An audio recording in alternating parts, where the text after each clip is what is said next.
Shalom saudara yang dikasihi Tuhan, ini adalah mengenang kematian Yesus. Inilah Jumat Agung, bahkan saudara kita akan masuk di dalam sengsara Tuhan. Dan kita juga melihat nanti bagaimana di balik kesengsaraan itu, Yesus yang telah menebus kita, yang telah mencurahkan darahnya di Kalvari sebagai bukti cintanya kepada kita. Sebab itu besarlah kasih Tuhan, mulialah pengorbanannya. Saudara, tidak bisa dibalas dengan kita memberikan uang kita, harta kita, waktu kita, dalam pelayanan sekalipun berdarah-darah. Tidak mungkin kita bisa membalasnya. Namun minimal saudara, mengenang. Dan karena kita mengenang, karena rohnya juga ada pada kita, karena darahnya ada pada kita, maka saudara, kita mau memberikan hidup kita sebagai rumah Allah. Oleh karena itu, ketika Yesus mati di kayu salib, darahnya tercurah.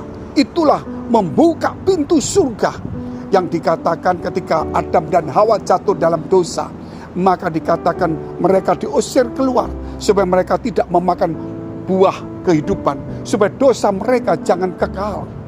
Dan diberilah dua kerub dengan pedang bernyala-nyala. Barang siapa masuk, dia akan mati.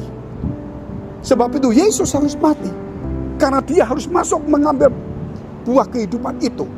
Karena dia Tuhan, dia bangkit kembali. Maka dia juga berkata dalam kitab Yohanes pasal 5 ayat 24, 23 dan seterusnya, dikatakan barang siapa percaya kepadaku, ia beroleh hidup dan ia sudah pindah dari alam maut, dan dia memberikan buah kehidupan itu. Bukan hanya itu saudara, ketika darahnya tercurah, tirai yang memisahkan antara ruang kudus dan ruang maha kudus terbelah menjadi dua.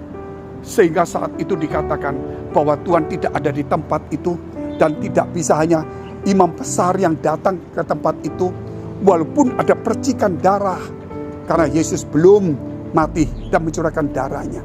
Tetapi ketika Yesus mati di Kalvari, darahnya tercurah, bukan hanya membuka tirai itu, tetapi darahnya ada pada kita, sehingga dia membuka hati kita menjadi ruang maha kudus. Sebab itu buanglah semua dosa, kecewa, sakit hati, ambisi, iri hati, benci, tersinggung, egois. Buanglah itu sampah, sehingga ada kehidupan Tuhan dalam hidup kita. Inilah Jumat Agung, inilah penderitaan Yesus. Sampai jumpa. Tuhan Yesus memberkati.